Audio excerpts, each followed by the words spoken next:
મદદરૂપ થનારા છે. સમાવર્તન સંસ્કાર થઈ જાય પછી તો લગ્ન જીવન માટે છે અને પછી તો અંત્યેષ્ટિ.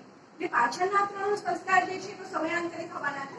પણ ઉત્તમ બાળક જો ઉત્પન્ન કરવું હોય તો આ 13 સંસ્કાર કરવા પડે.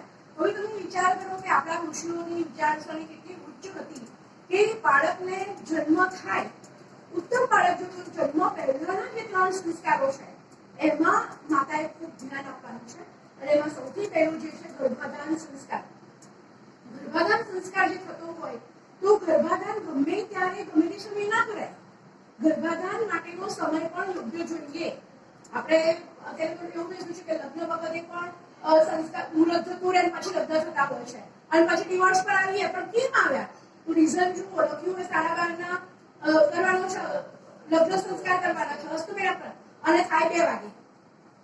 અત્યારે આપણે આ સંસ્કારોનું મહત્વ છે પણ આપણે એનું મૂલ્ય હજુ સમજ્યા નથી. તો જ્યારે ગર્ભાધાન સંસ્કાર છે એના માટે ગર્ભાધાનના સમય અનુકૂળ હોવો જોઈએ. હું તમને અહીંયા 2 દ્રષ્ટાંત આપીશ કે સમય અનુકૂળ હોય તો કેવું બાળક જન્મે, સમય અનુકૂળ ના હોય તો કેવું બાળક જન્મે. તો કશ્યપ ઋષિ અને એમના પત્ની જે દિતિ છે, તો એ દિતિ જ્યારે છે એ સાયંકાળ સંધ્યા સમયે કશ્યપ ઋષિ પાસે કામ સુખની માંગણી કરે છે. તો એ ના પાડે છે કશ્યપ ઋષિ કે આ સમય અત્યારે યોગ્ય નથી, ગર્ભાધાન માટે આ સમય યોગ્ય નથી.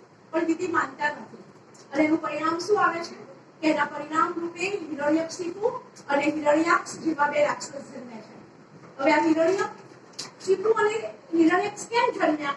તો એની પાછળનું કારણ છે દિતિનું કામ સુખ અસમયે થવાના, કુસમયે થવાના કારણે. એટલે ગર્ભાધાન ખોટા સમયે થયું એટલા માટે હિરણ્યકશિપુ અને આ થયા. અત્યારે ભ્રષ્ટાચારીઓ આપણે ભ્રષ્ટાચારી